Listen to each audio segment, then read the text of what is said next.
It's time to get your morning started with the news you need to know. News update. This is what's trending with DJ and PK. Hashtag Utah Jazz. Reed, an offensive-minded center, gives to Ant. Down the lane, has room, cocks the right hand, rips the cords with a one-hand hammer, brings the crowd out of their feet, and Anthony Edwards is added to his highlight reel. The Wolves are coming back the other way, in with a stop, top three, count it. That's his favorite spot on the floor from beyond the arc. Ant will burn some clock inside of midcourt. It's guarded by Filipowski. He'll stop, he'll pop on the pull-up three and hit again! I told you the straightaway three, he's shooting 46% on that shot. He's hit two straight from there. He's got 16 in the quarter, he's got 41 for the game. Utah Jazz blown out. Minnesota Timberwolves cruise to the 128-102 win. Anthony Edwards led Minnesota with 41 points. Colin Sexton paced the Jazz with 22.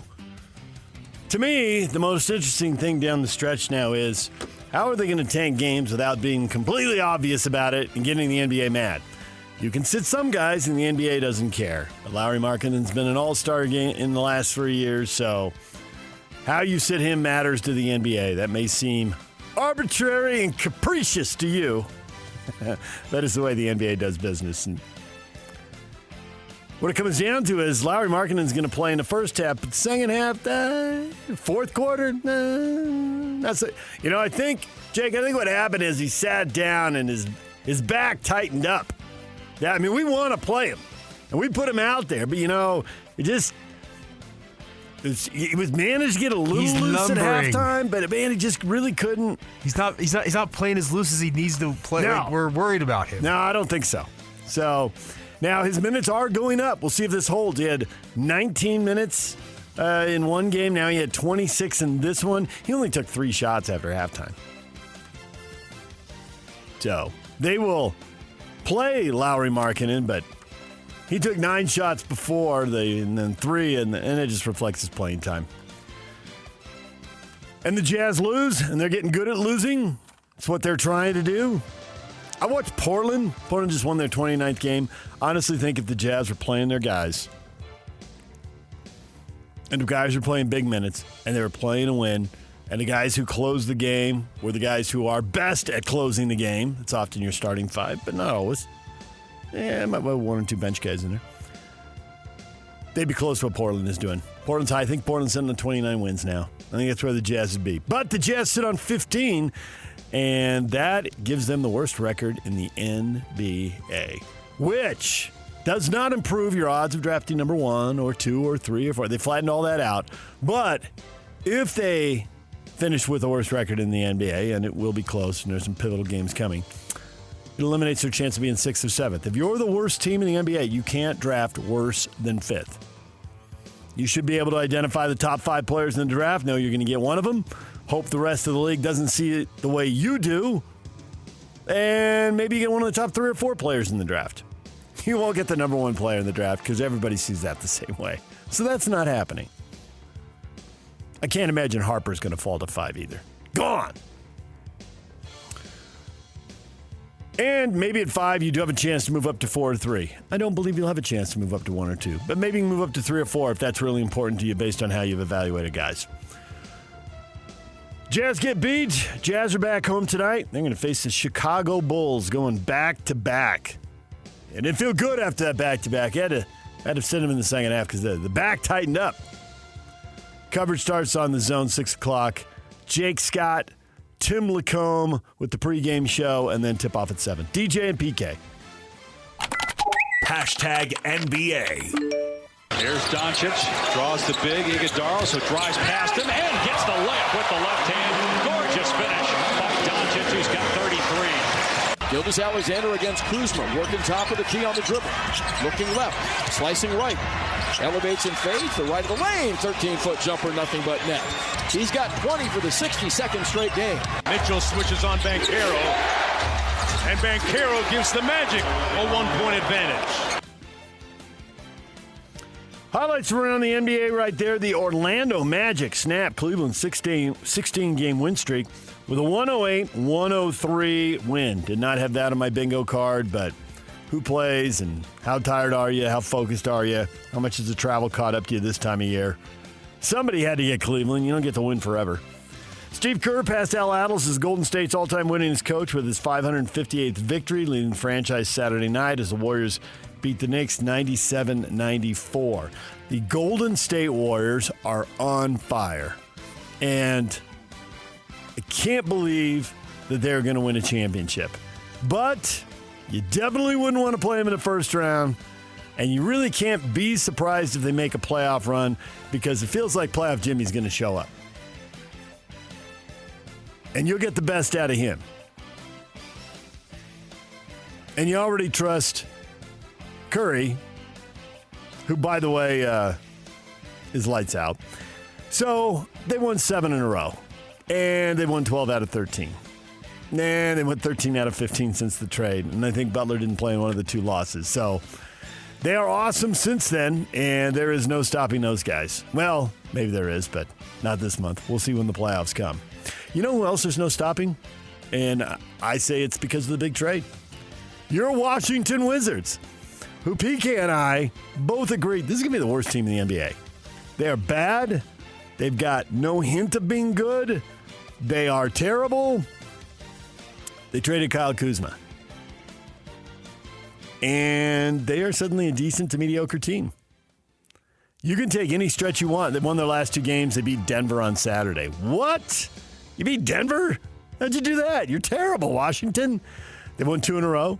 They've won 4 out of 6. They won 6 of the last 10. And if you take it back to February 1st, and this is unbelievable. I can't believe I'm going to say this out loud. I never thought this would happen. They are 9-10 in their last 19 games. The Wizards are picking up steam. I mean, this is the East. They might make the play-in. All right, that's a bridge too far. But it is the East. And they have gone 9-10. And they're going to be here to play the Jazz on Wednesday. And that is a huge 2-game swing in the race to the bottom. Hey, Lowry, your back is locking up right now. It's definitely not going to feel good in the second half. I really sense. I mean, the guy really gave it. Do you see what a competitor he is? He gave it his all. But that second half really tightened up.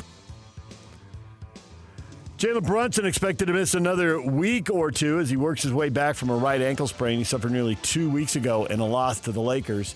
And, of course, that's part of the Warriors' magic as they beat the Knicks 97-94. How often do we see NBA games that neither team gets to 100?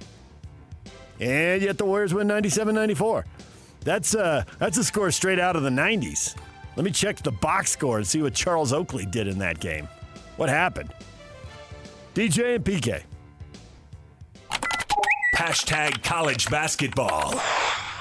The 6th seed will open up in Denver on Thursday. The BYU Cougars, 24-9 on the season, missed last year but back in the field, and will take on VCU. The Rams won the Atlantic 10 regular season and tournament crowns, 28-6 on the season. VCU back in after missing last year. The 7-10 matchup in the Midwest, the bottom right portion of your bracket when you look at it. The UCLA Bruins, they're the 7 seed. They will head to Lexington to play on Thursday and be opposite Utah State, 26-7 on the season. An at-large bid like New Mexico from the Mountain West. They get the 10 seed in the Midwest. Did the committee get it right? We'll get to that coming up in our next segment. BYU gets a 6 seed. Yeah, people talked about a 7. People talked about a 5. They ended up with a 6. And it's like a homecoming. Former Utah State coach Ryan Odom and guard Max Shulga lead the Rams. I got to go back and look it up.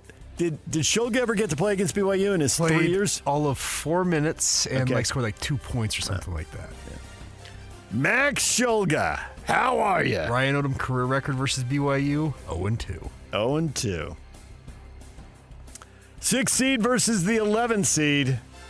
Let's just say get old, stay old. Have you checked VCU's roster for seniors? Their top 3 scorers are 5th-year seniors. Their 4th leading scorer is a 6th-year senior. Their 5th leading scorer is old school, the traditional 4-year senior. Yeah, get yourself some old guys. Things I want to hear from Alex Jensen at his press conference today. Get old, stay old. We'll take 1 or maybe 2 freshmen a year. Never hurts to have guys in your program and developing them. But get the older kids. It turns out it's hard for 18-year-olds who've been, at 17, you're playing against 17 and 18-year-olds, right? So you're kind of, it's good to watch kids as high school junior because they're playing up a year, right? And assuming they do the same thing on the AAU, right? And you get to see that. You get to college, you get to see freshmen play up 4 or 5 years. Now, what do you got against these older kids? Yeah, the older kids win most of the time. Go figure. Utah State is a 10 seed taking on 7-seeded UCLA. This goes to the point that a lot of the work of the committee is done. They got to rank 68 teams, get the matchups, make sure teams from the same conference are playing in the first round, blah, blah, blah.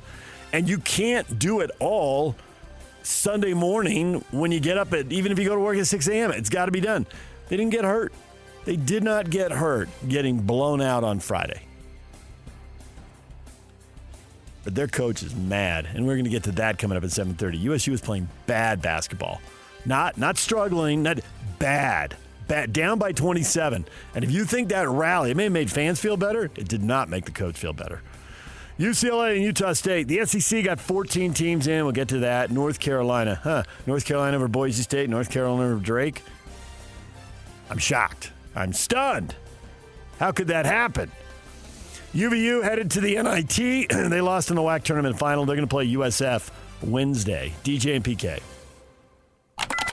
Hashtag NFL. I want a quarterback that could cut the film on, and when you ask him a question about why did you make this mistake or why did you make this throw or why was this the right read, I want him to be able to regurgitate that to me like he's in the play at the moment, the same way a coach or an offense coordinator would, because that's what he's going to have to do. And I've had conversations with Shedeur Sanders, and he can do that. That's ESPN's Ryan Clark on why he likes Shedeur Sanders, why Shedeur Sanders shouldn't slip, and why he should be valued in the NFL draft. Everything from 2 to, 10th.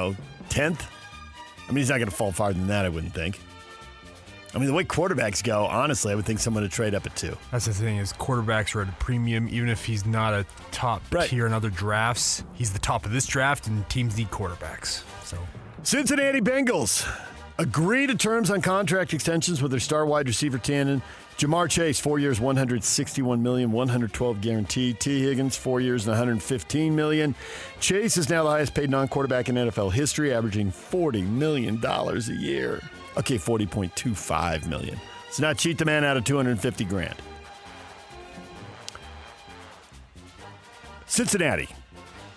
I get it. These receivers are awesome, and you have an elite quarterback. And teams with elite quarterbacks should be in the playoffs every year. All the elite quarterbacks, right? They rarely miss. If they are, there's extenuating circumstances. Even quarterbacks who aren't elite, who are good, but maybe not this top shelf guy. Looking at you, Yak, 49er fan. You got yourself a good quarterback. People didn't dump on him. I'm not saying that, he could go into Kansas City and win the starting job, or go into Buffalo or Cincinnati and win the starting job, go into Baltimore, because he's not that tier. And that's the problem. But he's good. He's really good. And you ought to be in the playoffs every year. And even when he misses, there's extenuating circumstances. Yeah, there's Christian McCaffrey's injured all year. Cincinnati missed. And they missed because their defense is terrible. Now, I get signing your quarterback. I get signing your star receiver. You signed your star receiver and your number 2 to massive money, and I get it. And honestly, as a business decision, it's going to sell a lot of luxury suites. It's going to sell a lot of corporate sponsorships. So from a money decision, Cincinnati probably made the right decision. From a football decision, you got to fix the defense. You didn't make the playoffs. You got an elite offense. These guys are all awesome. Got to figure that out, Cincinnati. Cooper Kupp, 3 years, $45 million, his last big paycheck in all probability. He grew up in Washington. He goes home to Seattle. It all makes sense. They're rebuilding. Will he win? Probably not on the field. But twice a month, the paycheck comes, he's going to win. I mean, he won't get all of that in all probability. It's the NFL. You rarely do, but it's a lot of money nonetheless. Cooper Rush, 2-year deal to back up Lamar Jackson in Baltimore. Juju Smith reportedly set to re-sign with the Chiefs on a 1-year deal. And you got your right. Kyle, say his name. Juice Check. 2 years, $8 million. They cut him. So they're supposed to pay him $8 million this year. They'd cut him. Apparently passed on bigger money with Pittsburgh to sign a 2-year, $8 million deal. So. All right. DJ and PK. Hashtag Major League Baseball. Japan's Hanshin Tigers notched back-to-back shutout victories over the Dodgers and the Cubs in exhibition action in Tokyo. Dodgers and Cubs will open the Major League Baseball season there tomorrow. The real headline from those games, you're getting replays like they're straight out of video games. What are they doing? How does that work? How long before we get that here? How long have they had that in Japan? I'm not sure about all of that because I saw the stuff late last night and I haven't had time to dig to the bottom of them, but I'm here to tell you it's awesome. You're a fan, the viewing experience. Why do you want that? Do you know how much money they charge to sit there? They got replays from places you can't even buy a seat. I'm behind the shortstop in shallow. I'm playing left field for the Dodgers. I'm in. I grew up hating the Dodgers. I am in. They're using VR technology, yeah. That was the VR technology. That was awesome. That was fun. Will we get tired of it after a while? I no longer get excited about HD TV. And we sure as hell don't say, I saw that game last night in living color. And when I was a kid, they ran promos about that. You can watch this in living color. Over in living color. We probably won't be excited about this technology, but right now, that was pretty cool. And did I already think, well, then you can put yourself behind a linebacker in a football game. You can line up as a corner against Jamar Chase. Fresh as today's headlines. Basketball, Steph Curry's running at me. I'm backpedaling, but I want to stop him on that three-pointer on the break. All right. That was awesome. Mookie Betts lost 15 pounds. He's sick. He's been sick for weeks. Got some viral bug they can't identify. Mookie is lean. There are a lot of baseball players. I don't want to say they're fat. You're not grossly overweight. But you look at him and you think, well, if you played another sport, you'd have to lose 30 pounds. And I think there's plenty of... Mookie Betts isn't one of those guys. Mookie Betts built like a cornerback or an NBA player. He could probably play soccer and run forever. Mookie doesn't have 15 pounds to lose. That is not good. DJ and PK. Hashtag RSL. Blasting it to Bianca St. George. St. George in the area. St. George on her debut. Bianca St. George on the pass from Mandy McGlynn. The goal and the opener in NWSL play. RSL wins the ball. Diego Luna playing without a mask. Down the left side. Around a defender. Tight space along the sideline. Gives it up. Gets it back in the left channel. Into the attacking third. Slots the ball forward to McAnally. In front. A shot and a goal. And RSL's on the board. Diogo Gonzalez, who missed the breakaway last week, scores 45 seconds in. A dream start for RSL. Luna into the area. Lays it off. Ojeda just beyond him. He settles it finally to Hidalgo. Hidalgo cuts it back. It's deflected to Marchuk. He fakes. Puts it on his left foot to Luna. Headed in. Diego Luna. And RSL takes the lead. 45+4. That was a laser. And Luna playing without his mask. Heads it in. Real Salt Lake gets the win at Houston. The Dynamo are really struggling. They are a mess, and RSL capitalizes with 2 first-half goals, 2 halftime lead, and they make it stand up in the second half. So 6 points through 4 games, a decent start for RSL.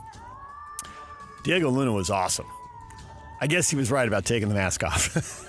Well, I don't know if he was right from a health perspective because if he'd gotten the ball blasted in the face, but I asked him about it off camera, and he's like, if the ball hits me in the face with his mask on, what's going to happen? It's not going to be good. So I'm going to play without the mask. If I'm hitting the face, it's not going to be good. And he went out there, and the header, that, at first I thought it was a pass. The replay really was a shot. That thing had some steam on it. Yeah, he's redirected it. Stuck his forehead in there. Like he said, I'm not supposed to be heading the ball with my nose anyway. So he made the first goal happen. He scored the second goal, and they get the win. And he's going to go join the U.S. national team, which I think he did this right before that because he wanted to play well, because he wants to be in peak form when he goes to the national team, because they left him off the Olympic team last summer, and he's got a chip the size of Texas on his shoulder because of that. And he really, of course you want to look good for the national team, but double down on that.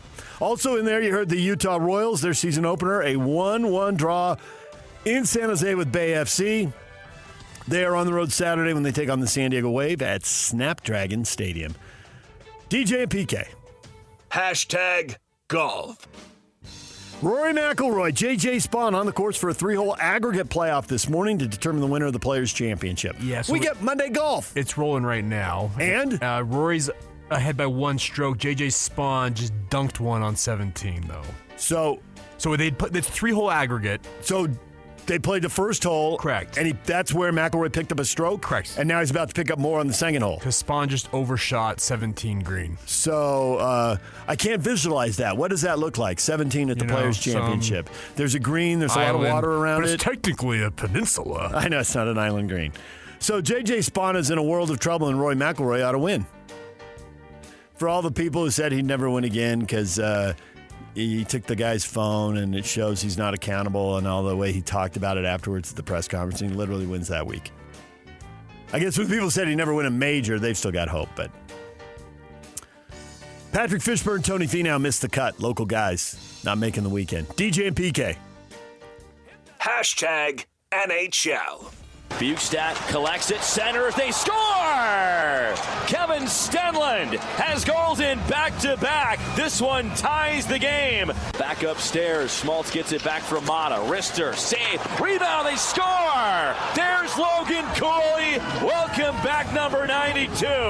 Hronek has it taken away by Schmaltz. Keller to center. Keller at the empty net, scores! Clayton Keller punctuates a big win for the Utah Hockey Club. Utah Hockey Club with an enormous win because it's a 4-point swing. Vancouver is one of the 4 teams, along with Calgary and St. Louis. Utah gets the win. Vancouver gets nothing. You get nothing. Total Willy Wonka moment for Vancouver. So now you have 4 teams all bunched up, 2 points apart. The race is on. It was a huge win, especially considering they squandered an excellent chance to get points on the road Friday when they lost in Seattle. But if you're only going to win one of the 2, you got to win the Vancouver game and deny them the 2 points. So they did that. Defense wins championships. We've heard that. Defense is carrying Utah here. Getting that third goal is hard. They got it as an empty netter. They were up 2-1, and the key sequence here is Vancouver goes on a power play for 4 minutes. It's 2-1 in the third. You're in a playoff race. You're at home, and you get handed the man advantage for 4 minutes. And it's Willy Wonka time. You get nothing. You lose everything. Okay. So, big win. Now on to Edmonton. Now, they've struggled with Edmonton. 1 point out of a possible 4. Edmonton does have a bunch of guys out right now. They're not playing their best hockey. They were flying going into the break for the Four Nations deal, but it hasn't been the same magic. Maybe there's a chance to pick up points here. On paper, sounds difficult. We'll find out tomorrow when they drop the puck at 7 o'clock. DJ and PK, what is trending is brought to you by Shamrock Plumbing. There's no job too big or too small. Get the personal touch with Shamrock Plumbing. All right, coming up, NCAA Tournament. Did they get it right? We'll talk with Steve Cleveland at 8 o'clock. Scotty G on his Aggies at 8:30. World's shortest post-game interview. Rocco Miller, Bracketeer.com, 9:05 to start giving you tips on who's going to win and who's going to advance. DJ and PK, it's 97.5 The Zone. Ladies and gentlemen, may I present... This is JJ and Alex. Joining us on the program right now, he's Tim Lacombe. I've often said that hype and success have killed many a career because it is so hard to live up to the expectations. I don't know, if Utah can ever get necessarily back to that same kind of dominance, but to bring people in that saw that place when it was rocking, understood what it is, plays to that legacy, I think that's really smart. You know Alex well. What qualities does he have to be successful as a head coach at Utah? His intellect was always impressive, and I was at Utah when he came as a freshman, and I just remember how aghast Majerus was with how much he knew about the game. He's always been cerebral and always been intellectual. He's approached the game that way. With that intellect is a heck of a lot of grit. Catch JJ and Alex afternoons from 3 to 6. Presented by G2G Bars on 97.5 The KSL Sports Zone. Nominate the youth sports volunteer that you know for the Hercules Hero of the Week. Submit your nomination at kslsports.com/contest and listen every Thursday afternoon to JJ and Alex for the winner. Help us celebrate the efforts of those volunteers making an impact with the Hercules Hero of the Week, which is sponsored by Hercules First Federal Credit Union and Beehive Mills. DJ and PK, it is time for the question of the day. BYU is a 6th seed. Did the NCAA Selection Committee get it right? Utah State's a 10 seed. Did the selection committee get it right? Thoughts? Well, let's start with BYU. There are Cougar fans who are running around with a massive chip on their shoulder, whining and complaining, and they are off. There are also Cougar fans, and these people never get any run. Everybody wants to talk about the whiny BYU fan because it's fun. Do you talk about your sibling who is poised and under control and making mature decisions, or do you talk about the whiner? We all talk about the whiner. Of course we do. Why would sports be any different? But there are BYU fans who are not like that. Here's a rock-solid take from a Cougar fan. David, not a ton of difference between a 5 or a 6 seed, so sure, they got it right. After the first round, I'm not sure it matters much. I think being in Denver is a big win, and hopefully that holds true. That is a poised, nuanced look from Cougar fan. How dare you have a well-reasoned take? I didn't ask about location, but we know, goodness knows, UCLA's coach has told us a little bit this year about how hard it is to travel and to travel repeatedly. So if you see a site that's a 1-hour plane flight away in the same time zone in the NCAA tournament, you grab it, you hug it, you hold on to it. That is awesome. Take it. That's a win. Make VCU travel a couple time zones. Make it hard for their fans to be there. BYU fans ought to flood Denver. That's a piece of cake. Easy. There's a bazillion flights to Denver. You can get to Denver. You know, depending on the weather, you might be able to drive it. No, I think the weather's going to suck. You might not want to drive it. That might not. That might be plan B. That Eisenhower Pass. I don't know about Wednesday, but Tuesday's supposed to be bad. I think Wednesday may not be much better. So you may not want to drive it, but still, there ought to be a ton of BYU fans there, and there are plenty of BYU fans in Colorado anyway. I mean, now Jimmer can sleep in his own bed. It's a home game for Jimmer. He can just drive over there. So, David, that's a rock-solid take, and it wasn't a fluke. I know you're saying it's a one-off. No. Mike, yeah, that 6 seed looks good, and playing in Colorado is a big win for them, too. Hopefully they can win on Thursday. You know what I've learned? In the news business, nobody wants the happy news. People say they do. They say they're tired of the negativity. But when BYU was in the dumper 20 years ago and they had to fire the football coach and the basketball team was coming off a bad year, I went down and did a story, and it was long, like way long. I mean, like that 60 minutes type length, you know. Not long like it was a 2 or 3 minute story. It was like 10 minutes. What's wrong? Looked at a bunch of different teams. He got huge ratings. One of the coaches even challenged me. You do this story next year, you'll be doing what's right. I think it was actually Bronco who did. I can't remember for sure, but I think it was Bronco. I said, all right, yeah, if everybody has a great next year, I'll come back and do it. What the heck, right? Sure. And you know what? They did. They turned it around. Everybody went down there and did a story. What's right? 1 year later, what's right? Nobody watched that. They're just average ratings. But what's wrong? Huge numbers. People love the negative, no matter what they say. So let's get to the negative. Devin, the bias is real. Let me get this straight. Number 1, BYU beats ISU twice. Number 2, BYU finishes 3rd and ISU 5th in the Big 12 championship. Number 3, BYU is only a 6th seed, whereas ISU gets a 3rd seed. This defies all reasoning. Yeah, Devin, if you cherry pick your facts, rock solid. I mean, seriously, if you were a lawyer, Devin, I'd applaud this. Because as a lawyer, you're just there to represent your client. You don't bring all the facts. You just bring the ones that make you look good, which is what you did. I mean, it's true. BYU did beat ISU twice. But you could have gone fact 4. BYU, you know what, in the bed against Utah. Nope. BYU, non-conference schedule. Even a coach has said that. And it's not going to happen again. That's the good thing.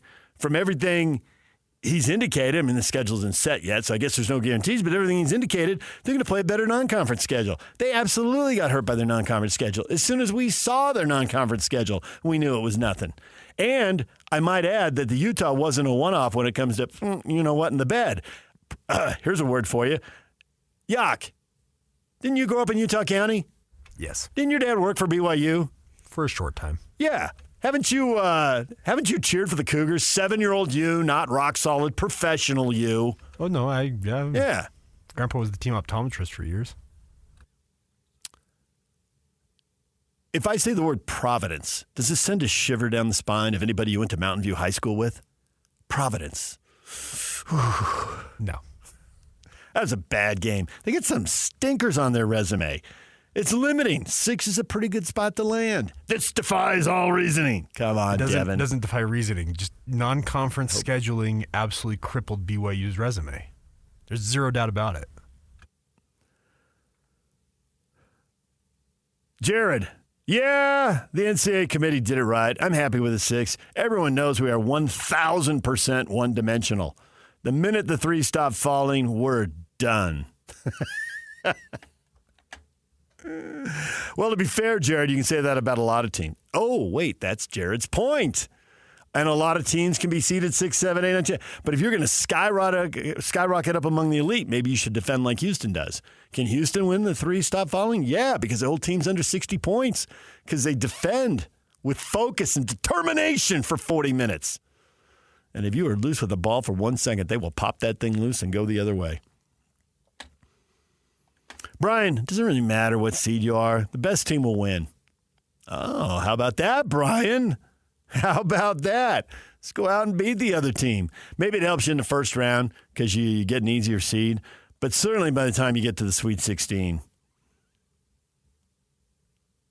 toss-up city. I think it's good they stayed out 7 and 8 because listen to all the national experts. The 1 and the 2 seeds are head and shoulders above everybody. That's the place. They've got the best coaching. They got the best NIL money, and they don't miss, and it makes them really hard to beat. And I watched some of the national guys do their bracket picks yesterday.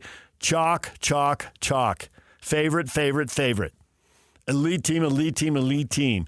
Nobody's out there picking 4, 5s, and 6s to go to the Elite 8. A lot of them were saying there's 5 number 1 seeds in this tournament, and they only give out 4. And Florida and St. John's got the short end of the stick because they're going to have to play each other in a regional.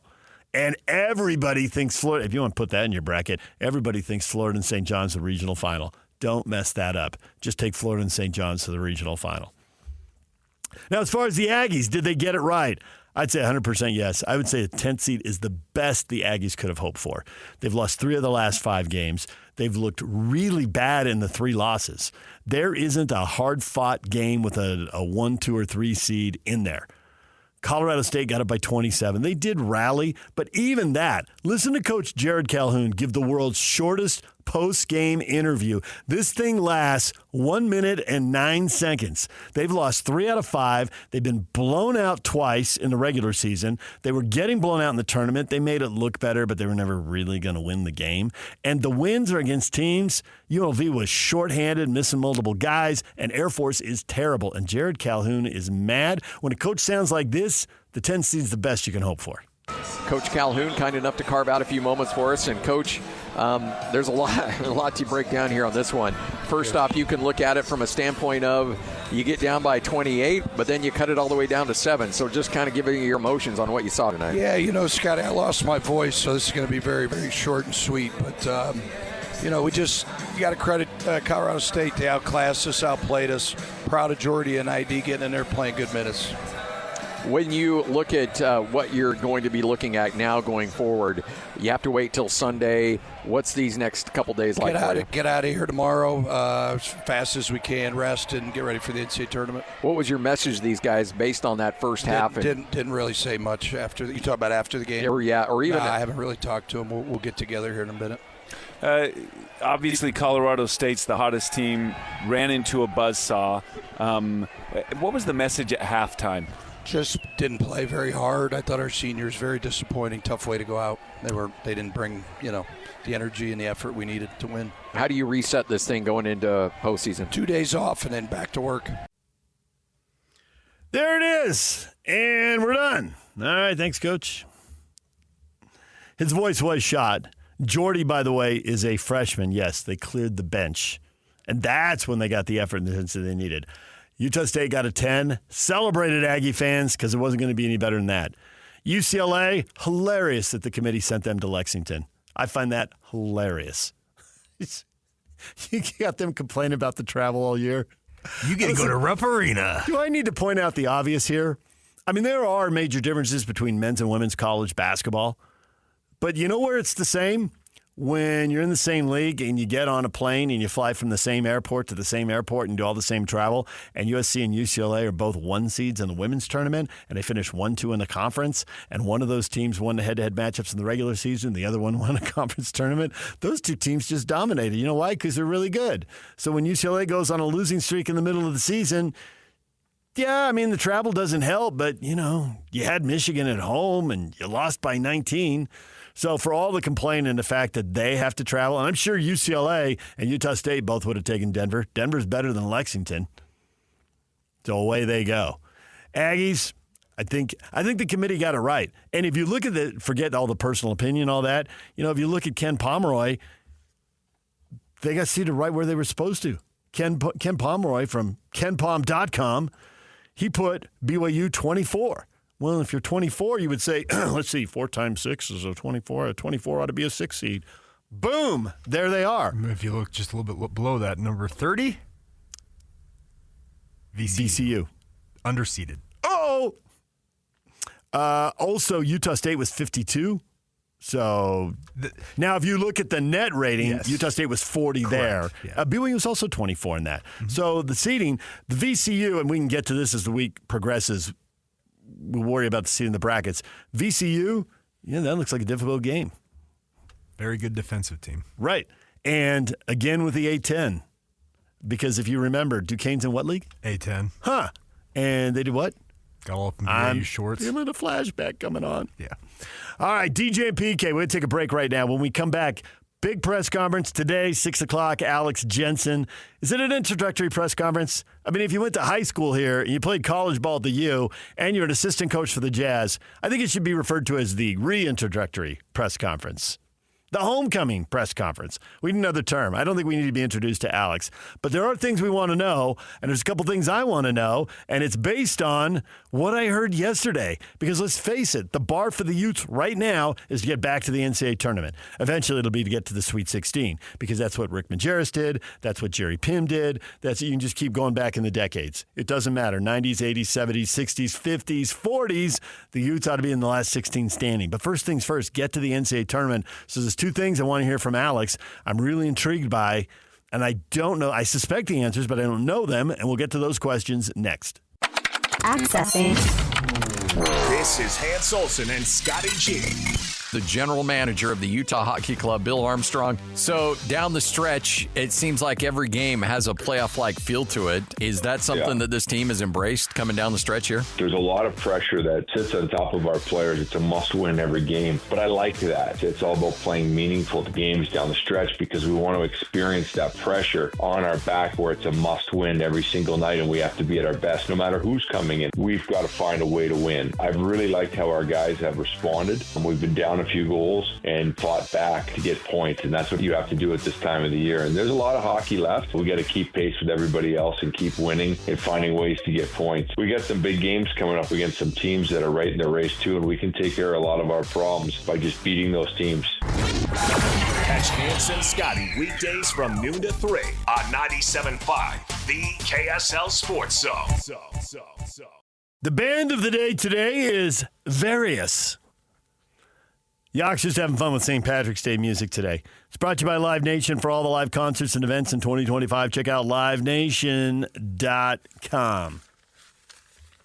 Rory McIlroy has won at the Players' Championship, 3-hole playoff. He birdied the first one. J.J. Spawn double bogeyed the next one. Rory had a 3-shot lead and made par on 18, and that's the end of that. So Rory McIlroy wins the Players' Championship with the 3-hole playoff this morning. Coming up tonight, 6 o'clock, press conference. Alex Jensen will talk University of Utah basketball. What do we want to know? I know what I want to know. How to get back to the NCAA tournament. First thing he's got to do is build a staff. From what we've heard, and a lot of people have heard this, so I'm pretty sure it's true, there's going to be a big NBA influence on this staff. Now, does that mean what? I'm intrigued to see who he brings in that knows college basketball, and I'm intrigued to see who he brings in that will bring someone with them. There. I think they bring someone, and I can't imagine it's going to be 100% NBA guys, although everything we're hearing is there's going to be a lot of people with NBA and G League experience, which is fine. But somebody has to come in and understand the net and how it works and how to schedule. There's no reason to spend time figuring that out. Somebody needs to come in and bring a really good transfer with them. It's weird that we're seeing this in consecutive years with BYU and Utah. It is weird how much these two programs, despite the fact that they'd like to separate from each other, either on the field or off at various times, parallel. And the parallels with Kevin Young. He brought in a ton of people with pro experience because that's who he knows. And Alex, same thing. That's who he knows. He hasn't been in the college game. Bring in people you know, absolutely. But the fact Kevin Young brought in Burgess, there's a guy who knows college. There's a guy who brings a player with him in Keba Keita. And sure, you can figure out a lot of this college stuff, but it takes time, and you got 1,000 things to do. Don't figure it out. Bring in someone who already knows it. And especially if there's someone out there who's a good fit who already knows the Big 12. That's a positive. And then I'm really intrigued. There's been so much of Alex will get the local recruiting going again. And they do need that. And you need some local guys. And there is a recipe at Utah, and I buy all that. But the other thing you need now is you need juniors and seniors. You need fourth and fifth year. I don't know, we're getting past COVID. I don't know if we're going to have a lot of more sixth-year players. But you need the older guys. Auburn, I checked earlier this year, like 8 of Auburn's top 9 scores were seniors. And then there was 1 freshman. Yeah, if you can bring in a freshman who can play and contribute right away, great. But freshmen aren't winning games these days. It's the fourth and fifth year guys. Does Alex know that? How committed is he to that? I would love to hear that. This VCU team that we're going to see here in the NCAA tournament against BYU. Top 5 scorers, a 4-year senior, a 6-year senior, and 3 5-year seniors. Get old, stay old. Mark Pope said it, but coaches all around the country are living it. And there are exceptions. Duke went out and got 3 elite freshmen, including hands down the number 1 pick in the draft. So it can be done differently, but you need to be Duke. And you need to have a ton of NIL money, and you have to get the right guys. A lot of teams went out and got talented freshmen, and there were a lot of talent. I mean, BYU did, and they're a 6th seed. Oklahoma and Texas and Arkansas did, and they all scraped into the tournament. It is good to be a brand name, let's be honest. Oklahoma on the bubble, in. Texas on the bubble, in. North Carolina on the bubble, in. Okay. Drake, sorry about that. UC Irvine, it's a good season, guys. Boise State, well, you'll always have football. That's the thing about this is West Virginia, Bubba Cunningham is the sitting selection committee chair. And see, I think that, honestly, I don't think there's funny business. I think it's human nature. I think he excused himself and walked out of the room? Absolutely. I 100% believe he did. Now, when you work with people you're friends with, do you want to give people you like bad news? Do I want to walk here out after the show at 10 o'clock and give you bad news, Jake, and rain on your parade? This is more exceptionalism, though. You know I don't. So he walks out of the room. They know he's going to walk back in, and they don't want to tell him he's out. Yeah. And it's totally subconscious. They're 1-12 in Q1 games. And if that was Boise State, they'd be out. Oh, wait, Boise State is out. I know. I get it. And Oklahoma was 6-12 in the SEC. And the non-power team that made it, that just squeaked in, and we know because they're in a playing game, is San Diego State. Correct. Well, who's been in an NCAA championship game? Oh, hey, Aztecs. Who's got multiple Sweet 16s? Not Drake, not Boise State. And the subconscious and the brand, it matters. How do you wipe that out? Unless you drop all the team names and it's team A, B, C, and then you got to have teams A, B, B. I mean, you got more than one alphabet. Heck, they got like 3 alphabets worth in this massive tournament. And you'd have to do that and just have all their names and numbers. And if they don't do that, the brand name creeps in. And there it is. All right. Things I want to hear from Alex Jensen. The goal is to get back to the NCAA tournament. And I want to hear what the non-conference schedule is going to look like. That's another thing. So coaching staff, non-conference, and roster makeup, get old, stay old. Not exclusively. You can bring in a few guys as freshmen and grow them and have program guys. That's an important component, and BYU's got it. And so that's a factor. How much NIL money do you have? They'll never give us the number, so I didn't put that on the list, but I'd really like to know. I have $4.2 million. I have $5.1 million. I have $2.3 million. I'd like to know. Yeah, we're not going to get that, but I would like to know. All right, DJ and PK, Steve Cleveland, former BYU basketball coach, coming up next. Stay with us. Scotty G on the Aggies at 8:30.